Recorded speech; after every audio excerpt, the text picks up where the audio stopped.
Tonight on Ctv3 News, public outcry erupts as Belizean officials awarded controversial salary hikes amid budget uncertainty. NTUCB responds to disturbing allegations against prominent union leader. And San Pedro community unites in heroic effort to combat blaze destroying local businesses. These are some of the stories we have for you tonight in our newscast for Wednesday, April 16th, 2025. Coming soon, Pro FC 16. Get ready for an electrifying night of combat sports as Pro FC takes over the Princess Vegas Hotel and Casino in Corazon on Saturday, May 17th, 2025. Witness 14 adrenaline-fueled fights featuring the fiercest competitors from Belize, Mexico, Canada, and Guatemala. All battling for glory and supremacy in the ring. Pro FC 16. Don't just watch the action. Be part of it. Pro FC 16, exclusive on the Express Plus app. Electricity is essential for everyday life, but behind every outlet, a lot is happening to bring you safe, reliable, and sustainable energy. Let's start at the beginning. Independent power producers across Belize generate electricity using a mix of renewable and non-renewable resources. Electricity travels across a network of high-voltage transmission lines capable of transmitting electricity across long distances. Electricity then reaches your nearest substation, where it is adjusted to a lower voltage, making it safe to travel on the distribution lines you see in your community. From there, electricity makes its final journey from the distribution lines to your home, providing you with safe and reliable power when you need it. Belize Electricity Limited. We continue to serve you.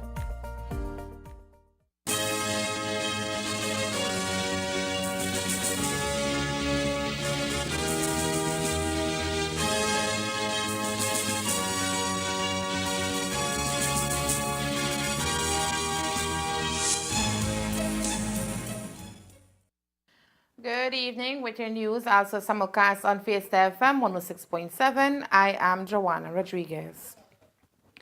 In the wake of the recent 2025 general election, Cabinet Secretary Stuart Leslie and various chief executive officers, CEOs within government ministries have been granted salary increases, a move that has ignited significant backlash among the Belizean public.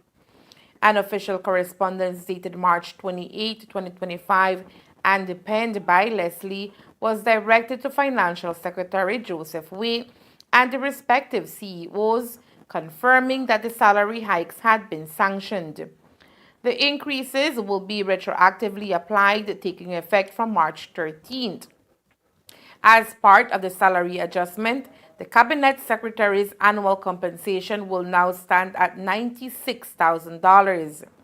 Meanwhile, the annual earnings of the CEOs have been increased to $88,000, up from their previous salary of $76,000, marking a notable rise of some 15%.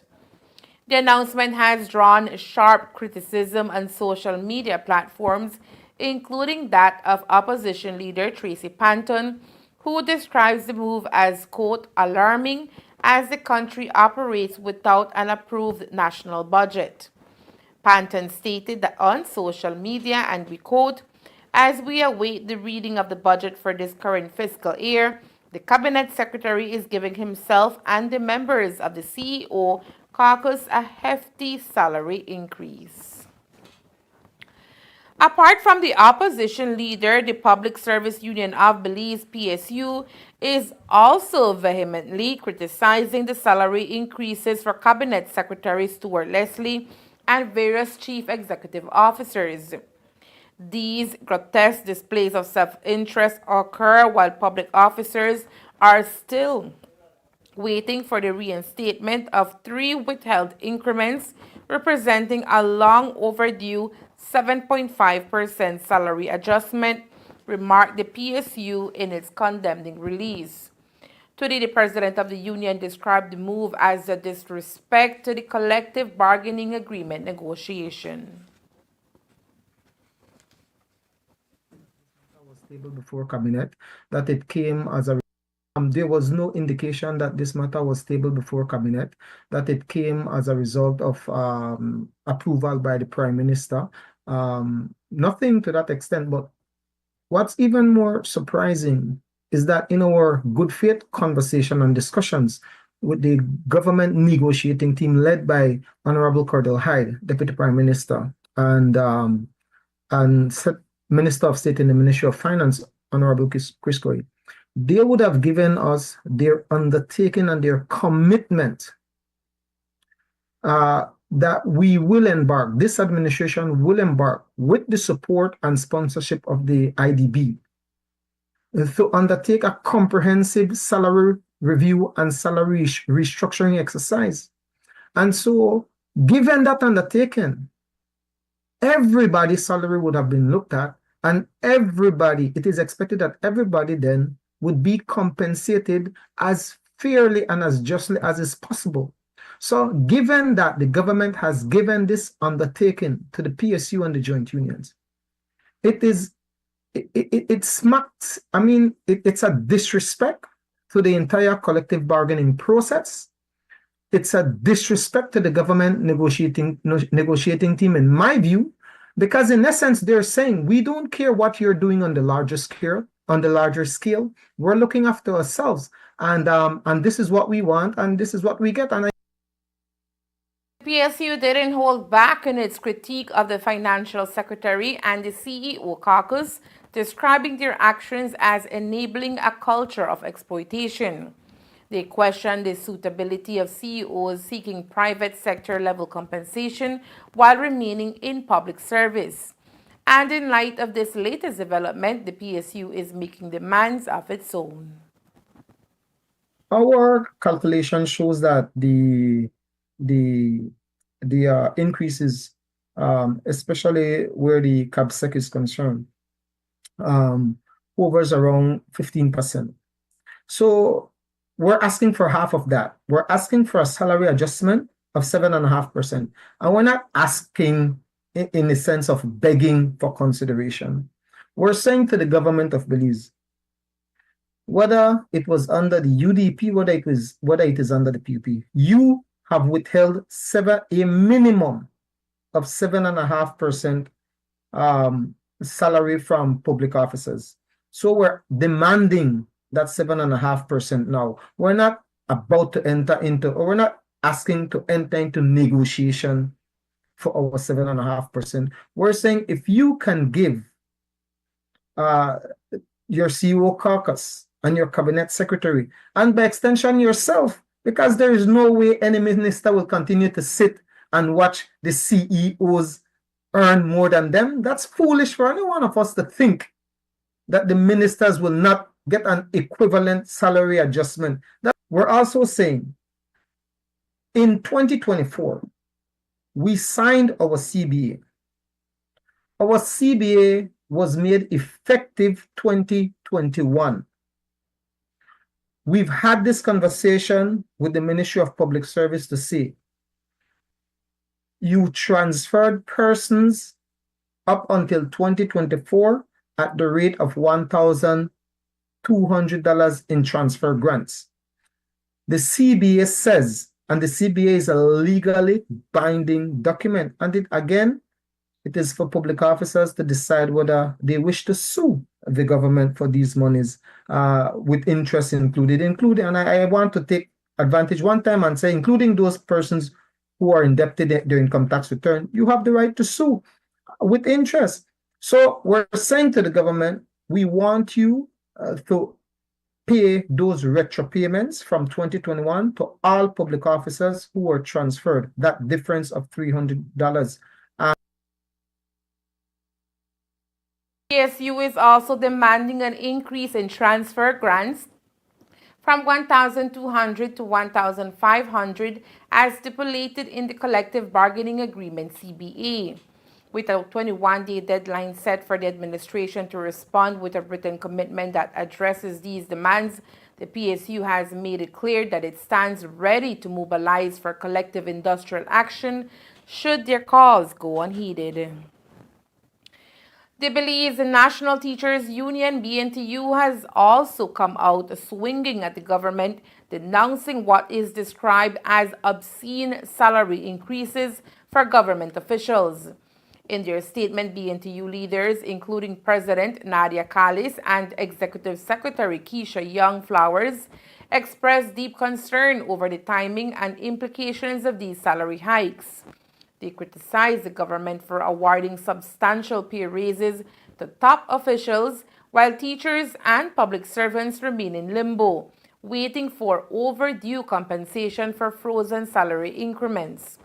The union highlighted that multiple requests for repayment regarding these increments have gone unanswered, adding to the frustration felt by its members.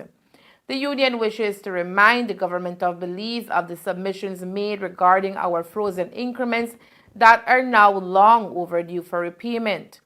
The release stated, the BNTU emphasized that such salary increases for officials juxtaposed with the financial hardships faced by ordinary Belizeans sends a troubling message about the government's priorities. The backlash surrounding the salary increases has fueled the public outrage on social media, where citizens question the justifications for raising salaries of government leaders, while frontline educators and the public workers continue to wait for adequate compensation for services rendered. In light of these developments, the BNTU has announced plans to engage its affiliate unions and begin discussions with its wider membership. These efforts will help shape the union's official stance moving forward, including any potential industrial actions or enhanced advocacy initiatives to address the growing inequalities in public sector compensation. In a recent statement, the National Trade Union Congress of Belize, NTUCB, has addressed alarming allegations of rape involving a high-ranking member of the trade union community. The organization reaffirmed its commitment to a zero-tolerance stance on sexual violence, abuse, and misconduct. The allegations center around a prominent union leader and activist accused of sexual assault. According to reports, the incident took place 6 years ago, yet the woman at the center of these claims has not seen justice served, despite her persistent efforts to have the accused arrested and prosecuted. The victim, who has requested to remain anonymous, spoke to our colleagues about her experience.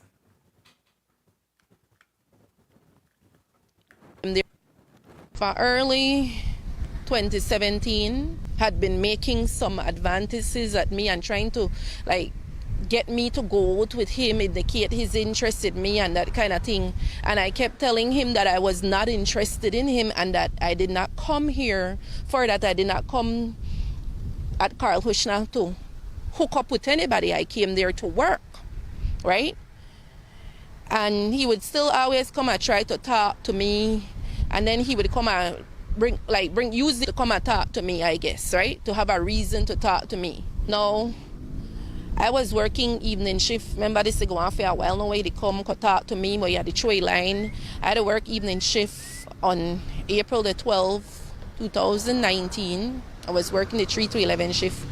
And for some reason, I think we ended up talking that day, and I had told him that I would do a sit down with you under one condition, where further discuss work-related stuff and that kind of thing. My plan was that maybe, all right, he would come, we would drive around a bit and discuss my interests, and he would take me back home. But he come, he said, oh, we arranged, he picked me up, and he said, I carry me that away nice, so we could sit down and maybe eat something and have maybe a drink or two and further discuss my interests. So I said, okay, fine. And he took me to Rustic Corner in Ladyville. So by then I don't make it clear to him that no, I am not giving myself to you, and I told him it won't happen. So now I tell her I just want to go home, right? These are the early hours of the man. No, I just want to go home. Come remember, he coffee me after work when I get off our 11 o'clock shift. I don't take it no way because I have male friends. Sometimes they shout me later talk to me, but I won't think so. I don't take it personal no way, like if nobody talk to you late, I tell her I want to go home, and the drive by the road between Rustic and Hallover. So this is like Ladyville side. So we're along there. He stop and say, you want to take a leak? So now after about a minute and a half to 2 minutes, he had told me, hey, watch this strange animal heal me about some strange animal out there. No, I just come out of the vehicle, I think, and because I said, what? A strange animal. Innocently, I got out of the vehicle, right? Innocently, I got out of the vehicle. He try hug me from behind and try turn me to face him. And then he tried to kiss me and I turned my head away. I tell her, look, I told you, this not happen with me or you. This not what happened. I won't do this with you, right? And they come up into me. I had turned away from him, I tell her, and the dress back, he come up into me, I the dress back, and the quickness of where he opened for he passenger door seat and haul up my clothes and do what he do, but he raped me. It happened so fast and I want to get into the details of that because, but he raped me and I was very angry. I was fighting him to try to pull myself away. I never had a punch up at the scratch up because I'm shocked, frightened, traumatized. In the press release, the NTUCB expressed its commitment to justice, advocating for empathy towards both the alleged victim and the accused. The umbrella union stressed the importance of due process and the presumption of innocence until proven guilty in a court of law. The NTUCB remains committed to upholding the highest standards of integrity, accountability, and respect in all public and professional areas of life. We will continue to monitor this matter closely and support the affiliate union in its rightful authority, advocate for fair and equitable justice. In regard to the investigation, the DPP has indicated that further investigation needs to be done by the police before a decision can be taken on the way forward. After the investigation is complete and a decision has been made, it will be communicated to the complainant. And in sight that the public officer is in the center of the allegation, the president of the Public Service Union was asked to comment on the situation. That matter continues under investigation, and I don't think that it would be proper for me to comment on it, considering that the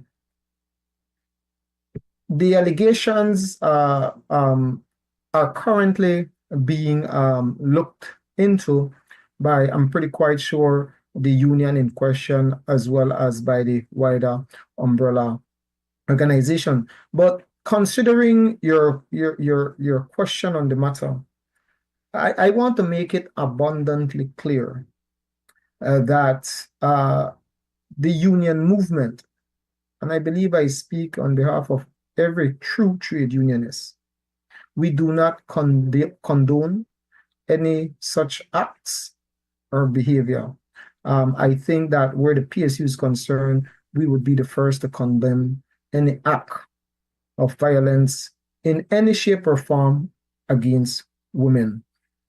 We don't tolerate that. However, it is also important, however, that we recognize that the justice system presumes all individuals innocent, and they must be proven guilty, and you cannot pronounce somebody to be guilty simply based on the allegations of another person. If that was the case, then I believe women would be lining up, accusing several men of such acts and behavior. Residents of San Pedro Town demonstrated a true spirit of community on Tuesday night as they came together to fight a fire which destroyed several businesses on Barrier Reef Drive directly in front of the Central Park. The blaze destroyed and damaged multiple establishments, including Brunolitos and Breeze Bike Rentals. Residents of the island were forced to join in the firefighting efforts, forming a bucket brigade using seawater to help bring the flames under control. Residents are reporting lack of resources by fire officials to effectively control the blaze. Abner Bakab from Island Emergency Services, who assisted at the scene, today spoke with the media describing the events as very sad for the island. I had received a call from someone that was there on the scene, a citizen, and had informed me about the fire. I didn't know about the fire, no, until they had called me and said, I'm sure the firefighters would need some assistance because there was a lot of smoke and heavy smoke, no?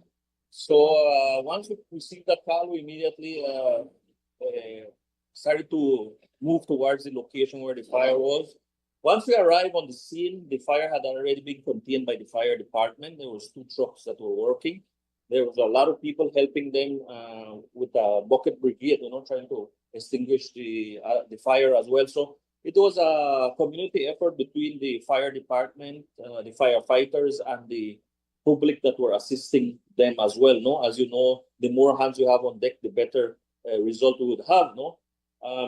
As well, the firefighters are the ones that are the forefront because they have to man the hoses and guide everyone else on how to extinguish the fire. No, so they were the ones in the forefront, and as they do have their fire engine equipment and everything, right? But as we know, they have limited resources as well. No, I'm sure here in San Pedro definitely need more manpower when it comes to more firefighters or volunteer firefighters. So I guess the fire department will reach out to people, to do some training so we can have more people because, every time it happens, we have other people assisting, no?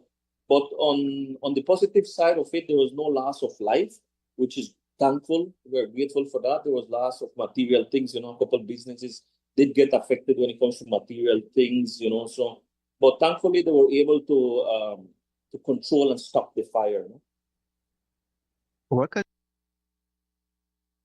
Bacab also joined in with other residents who are calling for greater support and resources for the island's fire services. Yes, well, as you know, San Pedro unites when there's an emergency, a disaster, or any type of emergency that is here. People do unite, especially for fire. We've seen it many times, people are willing to help and they help. It could be me today, tomorrow you. So everybody's united, and I'm happy for the community to come together. When you talk about the fire department, well, of course, they have limited resources, limited firefighters here on the island. I'd like to look at everything. San Pedro being a big tourist destination, we have about 20,000 people here.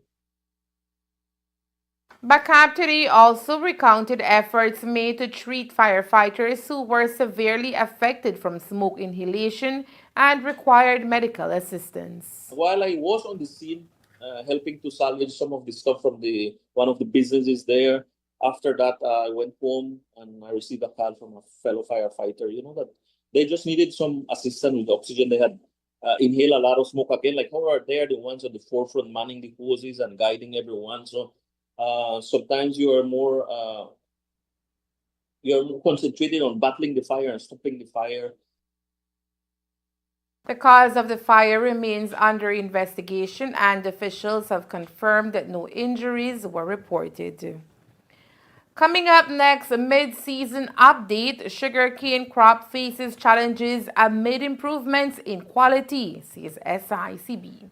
Stay tuned. Attention farmers. The New World screwworm is a serious threat to livestock, pets, wildlife, and humans. It causes yield losses, damages the quality of meat and skins, and can even kill them if left untreated. Check your animals daily. If you see any wounds on them, treat them immediately. Prevention is key. Apply approved healing and fly repellents to the navel of newborn animals after dehorning, ear tagging, or any other practice that leaves wounds on your animals to ensure your animals' well-being. If you notice worms in unusual wounds, report them immediately. Call Baja at 824-4872 or text or WhatsApp 670-7003 or call your nearest Ministry of Agriculture office. And don't forget, never transport or receive animals with injuries. Together, we will prevent the spread of this dangerous disease. This message was brought to you by Baja, OIRSA, AICA, USDA, and the Ministry of Agriculture, Food Security, and Enterprise. Tyson, welcome to Tulsa. Dive into an adventure like never before with Express Plus app. Experience the thrill of power and redemption with Tulsa King. This situation is not going to be controllable for much longer. Unlock the secrets of the supernatural with a discovery of witches. Enter the epic saga of Yellowstone. I'm God who runs this valley. Tap into your inner warrior with Marvel's Iron Fist. How many times a night you light that fist up?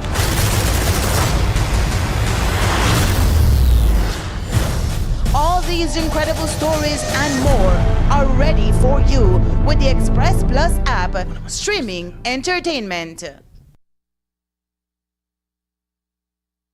2024-2025 sugarcane crop season is currently in its 15th week of grinding, which means that the season is about halfway done at this time.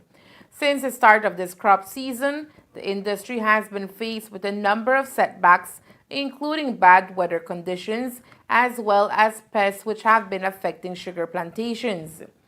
Chairman of the Sugar Industry Control Board SICB, Marcos Osorio, visited our morning show this week and offered an update in terms of the overall performance of the crop season, which has seen a slight improvement from the start of the season and currently stands at a TCTS of 12.2. Que prácticamente es a media zafra.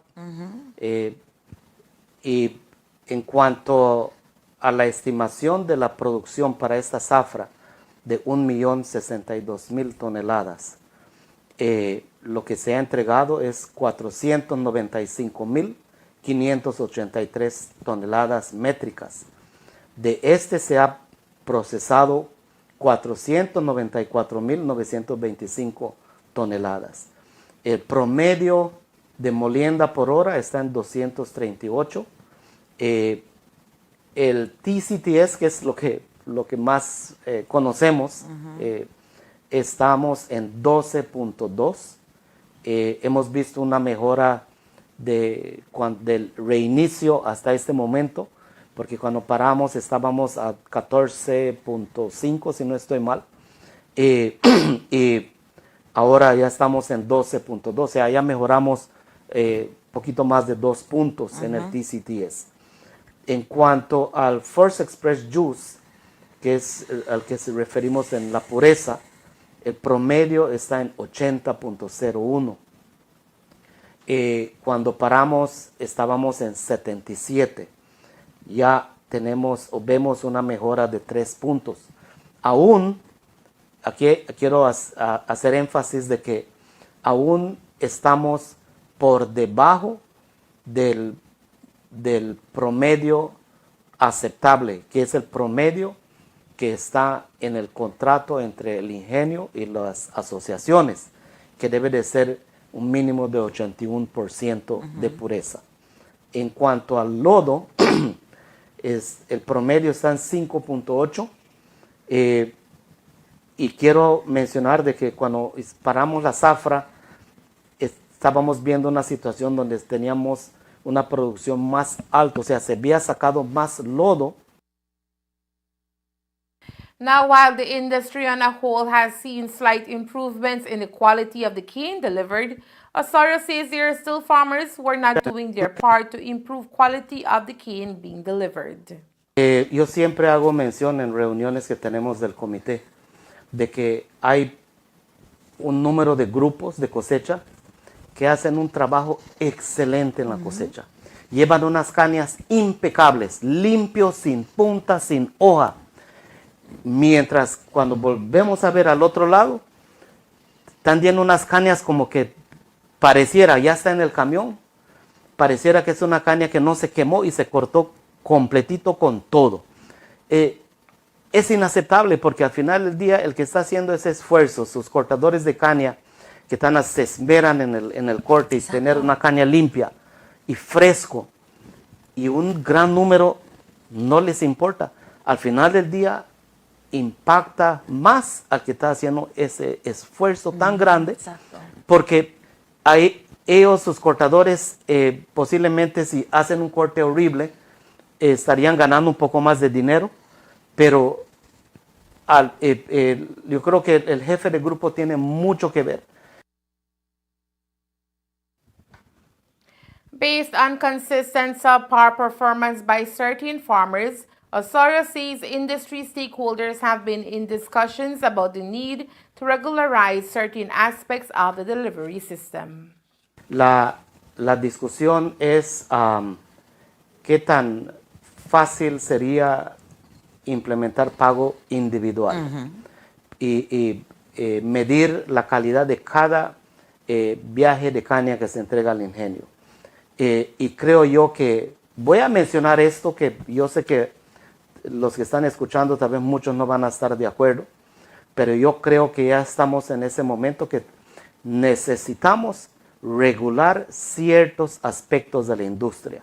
Si no tomamos esas decisiones, que no van a ser decisiones populares, pero en el interés de mejorar esta industria, en el interés de que el cañero haga más dinero y tenga más ganancias o tenga ganancias, creo que necesitamos regular ciertos aspectos de la industria. Y puedo mencionar la siembra de caña, que cuando hablamos de la siembra de caña, o a lo que referimos como replanting, regular ciertos aspectos de eso que tiene que ser, por ejemplo, calidad de semilla. La semilla solo para sembrar se va a aceptar que venga de plantaciones que son destinados para producción de semilla. Sembrar y tomar ciertas medidas en la siembra y aplicar esas medidas.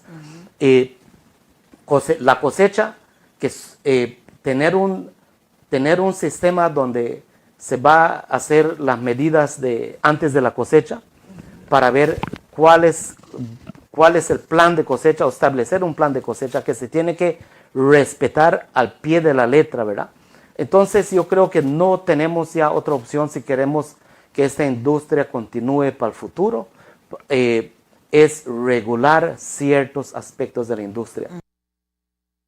One of the first areas to be transformed, according to Osorio, is the way farmers are paid. Entonces, en cuanto al tema de calidad, ya iniciamos a desarrollar un plan para ver cómo implementar el pago individual de calidad. Ese va a ser la solución. Y el que quiera entregar caña de 5 días, 6 días, con punta, con jacks, que lo haga. Pero yo quisiera ver cuánto va a aguantar ese cañero en esa práctica. Cuando salga su pago, que sale debiendo tal vez al ingenio. Porque una cosa, creo, cuando iniciamos la zafra y estábamos en esa situación difícil de la calidad y decíamos el primer pago que se hace y el valor de esa caña que se estaba entregando con respecto a calidad, el precio de esa caña andaba como en $24 por tonelada y al cañero que estaba entregando en ese momento se le estaba pagando $42 por tonelada. Entonces, si digamos, si en ese momento hacíamos un corte de la zafra para pago, todos los cañeros que habían entregado iban a estar debiendo al ingenio. Y creo yo que por esa misma razón necesitamos ver el proceso de implementar el pago individual. Tenemos la tecnología, tenemos el laboratorio, pero una de las cosas en que yo he estado en desacuerdo con los stakeholders es porque han estado insistiendo que tenemos que operar el laboratorio, pero mi pregunta siempre ha sido, ¿lo vamos a operar con qué objetivo? ¿Solo para medir y no va a tener ningún impacto en cuanto a obligar las mejoras? Si no podemos hacer eso, ¿por qué vamos a invertir un dinero que no tenemos para algo que no va a dar ningún resultado? Y mi posición ha sido, operamos el laboratorio de calidad, pero con el objetivo de aplicar los resultados. Y una de las limitantes que tenemos es que no tenemos el equipo para hacer el muestreo. Y esa ha sido mi dificultad. Porque insisten que operemos el laboratorio, pero ¿cómo lo haríamos? Las muestras.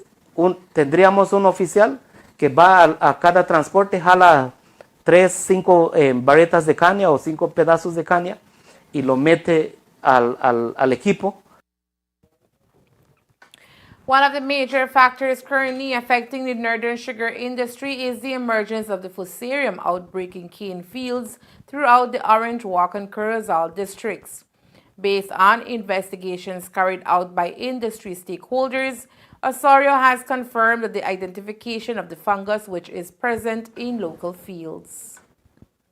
Ya tuvimos los resultados de las muestras que se mandaron y quiero reconocer a Baja por su apoyo al sector. Ellos hicieron el primer paso en el proceso de análisis localmente y luego la extracción del DNA se envió a Taiwán. También queremos reconocer a Taiwán por su apoyo en este proceso y hace 2 semanas recibimos los resultados de qué tipo de fusarium tenemos que nos está afectando en la industria. Okay. Y se encontraron 2 fusarium, uno que es fusarium encarnatum, que no habíamos escuchado de él, y el otro pues que ya teníamos las sospechas fuertes, que es el fusarium sakari. El fusarium sakari es el uno que es preocupante y pues esa es la situación que tenemos y sobre todo, Cami, que estamos cosechando y se está haciendo nada para el manejo y el control del fusarium para la siguiente cosecha. Entonces, ese es preocupante, estamos dañándonos en la cosecha y aún peor, no estamos haciendo nada en el tema de manejo del fusarium. La semana pasada en una reunión con CIRDI yo les hice una demanda de que CIRDI necesita iniciar a hacer la desinfección de equipos, de sus transportes cuando andan en el campo. Cuando van a una parcela y antes de salir tienen que hacer la desinfección, alguien tiene que iniciar a hacerlo, nadie más lo está haciendo. Entonces tenemos que iniciar, sí es un costo adicional y tenemos que ver cómo vamos a financiar eso, pero tenemos que iniciar a hacer algo, porque si no posiblemente de ahora a 3 años, 5 años ya no tendremos industria, por el problema de la plaga y también por el problema de que no nos interesa ya el tema de calidad. Entonces, with the fungus now effectively identified, Osorio is calling on farmers from across the northern region to do their part to help combat this ongoing plague, which is threatening to completely eradicate the industry if left unchecked. estamos proponiendo establecer una unidad para manejo de plagas a nivel de industria, porque no podemos continuar, Cami, en una situación donde yo hago mis controles, mi vecino no lo hace, al final todo lo que yo invierto se pierde porque siempre me termina afectando la plaga. Tenemos que hacer un programa, implementar un programa donde ocupa, a través de monitoreo, ocupa hacer aplicaciones, que tengamos ese sistema donde las aplicaciones se hacen. No una situación donde cañero necesitas aplicar en esta parcela ahora. No, que tengamos esa unidad que despliega al equipo los materiales, los productos, hace la aplicación y se va cargando a su cuenta de ese productor, donde el ingenio haría las deducciones en la siguiente zafra. Exacto. Tenemos que implementar un sistema de esa manera o de otro, perdemos esta industria. Exactamente. Y no creo que los cañeros queremos vivir lo que está viviendo los citricultores en el sur. As Belize registers 2 confirmed cases of measles originating from Chihuahua, Mexico, health officials emphasize the importance of vaccination and heighten awareness among travelers, particularly with the Easter holiday fast approaching. As previously mentioned, the 2 cases reported in Belize are linked to an alarming outbreak in Chihuahua, a northern state in Mexico that borders Texas. This region has seen over 500 measles cases reported since late January. In total, Mexico has documented 126 confirmed cases of measles this year, including 1 death, with the neighboring state of Quintana Roo contributing 6 of those instances. The rising number of cases has sparked significant concern among Belizeans intending to visit Mexico for Easter celebrations. Dr. Natalia Largaspada Beer, a technical advisor in maternal and child health, stressed the critical need for vaccination at a press briefing on Monday.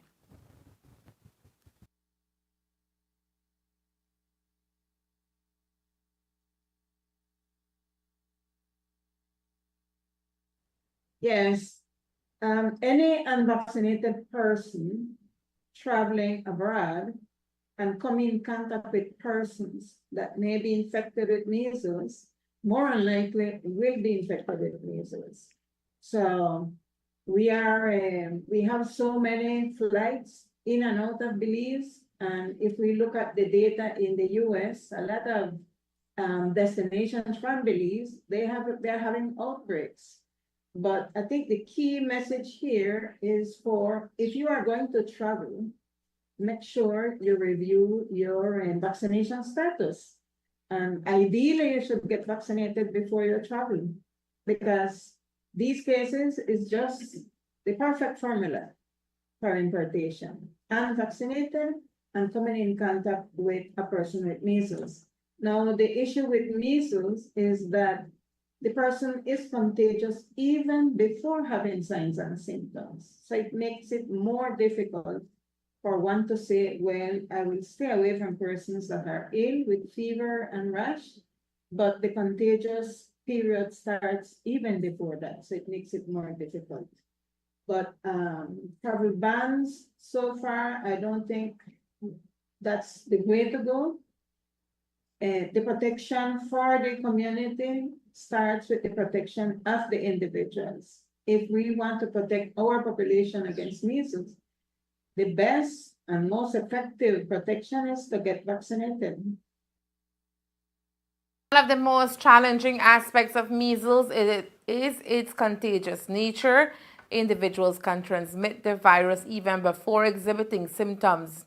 Of note is that this characteristic complicates efforts to identify and isolate potential carriers of the virus. And as the Easter weekend draws near, the Belize Police Department has issued a reminder to liquor license owners countrywide to adhere to the legal regulations governing the sale of alcoholic beverages during the holiday weekend. In a memorandum released on April 15, 2025, Police Commissioner has invoked key sections of the Intoxicating Liquor Licensing Act and Liquor License Regulations, particularly Section 27 and Regulation 5. The directive clearly states that no alcoholic beverages are to be sold, displayed for sale, consumed, or delivered at licensed venues throughout the specified closure period, which includes Good Friday, April 18th, from 12 a.m. to 11:59 p.m. Exceptions to this rule are made for restaurant licenses who may serve alcohol only when accompanied by a full meal and consumed on the premises. The law unambiguously prohibits the sale of alcoholic beverages without the provision of a meal on this day.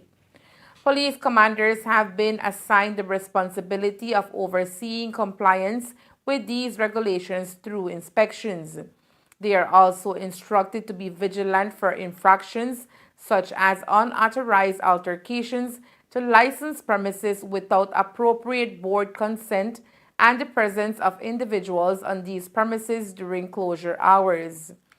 Furthermore, the memo stipulates that only the licensees themselves or their employees are permitted to be on site at licensed establishments during officially sanctioned closures.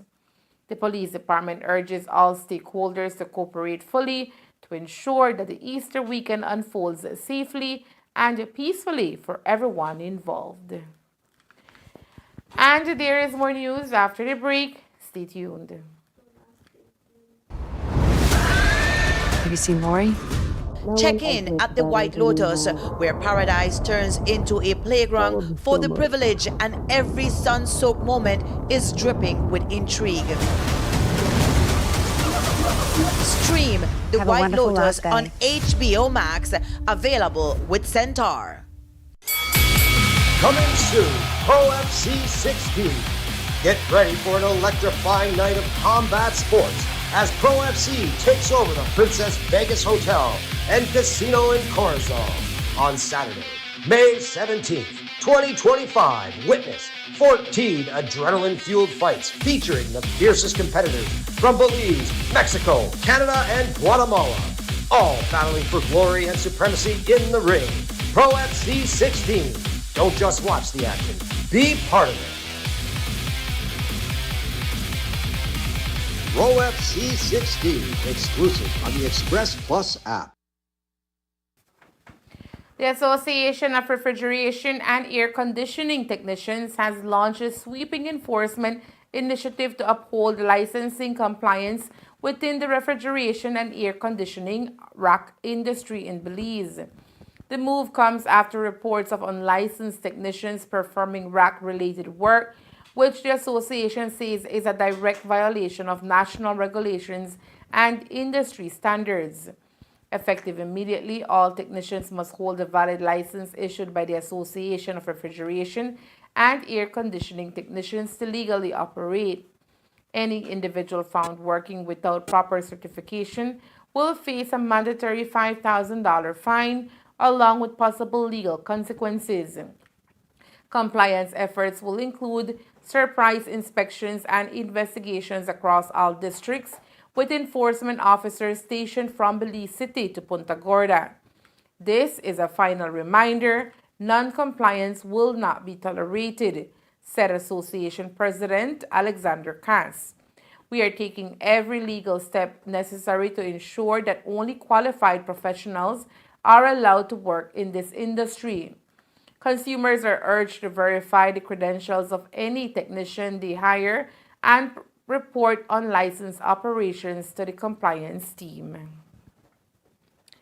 The Ministry of Sustainable Development, Climate Change and Solid Waste Management, the Ministry of Natural Resources, Petroleum and Mining, and the Ministry of Infrastructure Development and Housing held a meeting to address the ongoing erosion affecting the Placencia Peninsula and respond to concerns voiced by local residents.